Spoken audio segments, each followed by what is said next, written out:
What's good, YouTube? It's your boy Buell back here again with another hot take here. And today I'm going to be discussing my take on the Bubba Wallace and Kyle Larson incident and the one-race suspension of Bubba Wallace, and did NASCAR get it right? Now, first off, if you guys are, new to NASCAR racing or unfamiliar with the sport, it is very taboo. It is very bad when you come down and you right hook somebody and you turn them straight into the wall. That is like the one thing you do not do in this sport, and you will either get suspended, get a fine, or you will get your ass beaten down there on pit road.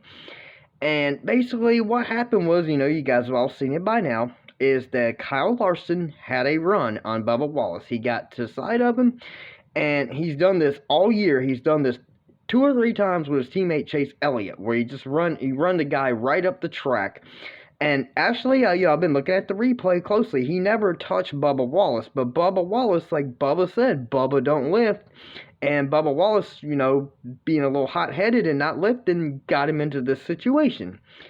And now, Bubba Wallace wanted to say that the steering was broke, but no, it's clear as day. You look at the video, his hands turned left. He turned down the track to right hook Kyle Larson and turn him head on into the wall.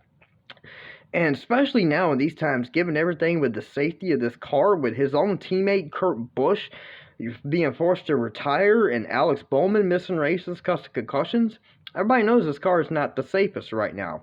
And he put Kyle Larson and himself and Christopher Bell in a very dangerous situation right there. And he just absolutely ruined Christopher Bell's race, and now Bell probably has to win to make the Final Four. And, everything when Bubba got out of the car and, got a little fisticuffs, attack Larson, that's fine. I'm not going to say that's acceptable, but that's not anything that would get anybody suspended for a race. Bubba was perfectly fine with that, and he should have just kept on driving and waited to do that after the race. They both could have continued the race. And my opinion is, I'm going to go over a lot of takes, and, Bubba Wallace gets a lot of hate, being the black guy in NASCAR.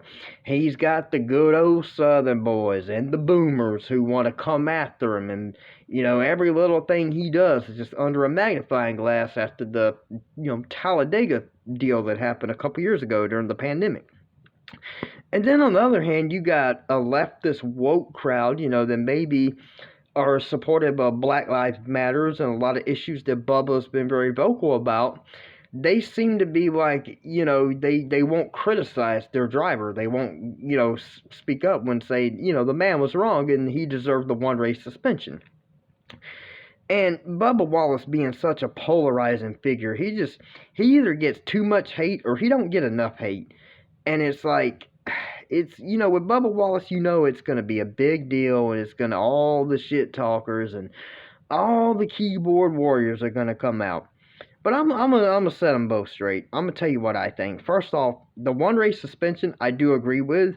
I could have seen where NASCAR, if they would have went maybe more with like a 2-race suspension, I'd have been fine with 2.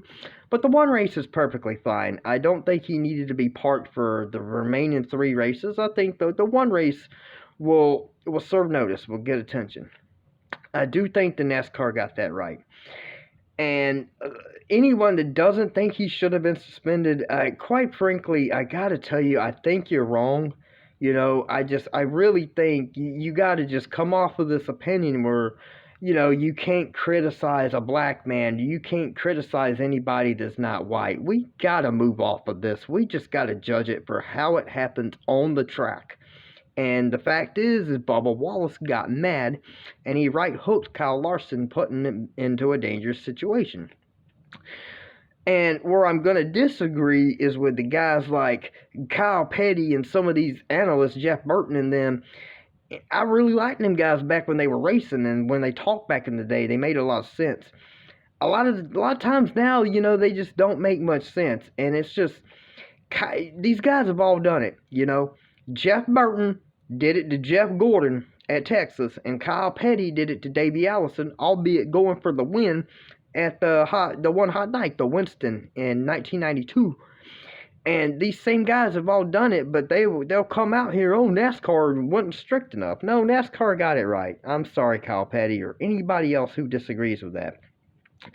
And it's really interesting because it's like this is really comparable to two incidents, and this is how wishy-washy the NASCAR community is, because it's similar to the Kyle Busch and Ron Hornaday incident in the trucks back in 2011, I believe it was. Outrage. When that happened, it was outrage. NASCAR parked Kyle Busch for the rest of the season. And I do agree that NASCAR got that one right, because that was under caution when Kyle Busch right hooked Hornaday into the wall. Then you had the next incident. Did not receive a suspension. It was Mr. Popular, Mr. Beautiful, Mr. Sexy himself, as the ladies would say, Jeff Gordon. And Jeff Gordon waited around the track to dump Clint Boyer. And you knew it. You saw it was coming. No suspension, no outrage. That video is still being used to today's date, to promote NASCAR races, especially when they go to Phoenix. And so that's just, going to show you how wishy-washy and just how up and down this NASCAR community is.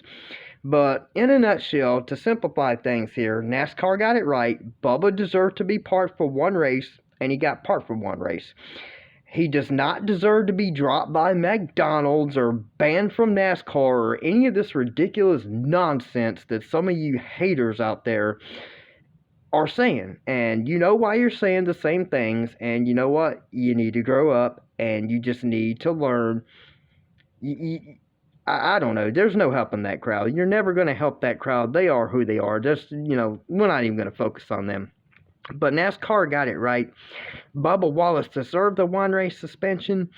And I hope that Bubba Wallace learns from this. He wears his heart on his sleeve. He's got a little bit of an attitude. He's been being pumped up by the media a lot the past couple of years, and he really needs to come off his high horse sometimes, and he needs to mature, because he's been in this Cup Series now for 3, 4, 5 years, and he needs to start maturing. He needs to start acting like a veteran out there, because he really is going to have to step it up if he wants to continue running at the front. He's going to be in a lot more of these situations, and he's finding out that running up front is a lot different than running back there at 20th place. These guys are a different animal up there, and you're going to have to learn to race around them accordingly. That's my take on the Bubba Wallace incident. I agree that NASCAR got it right.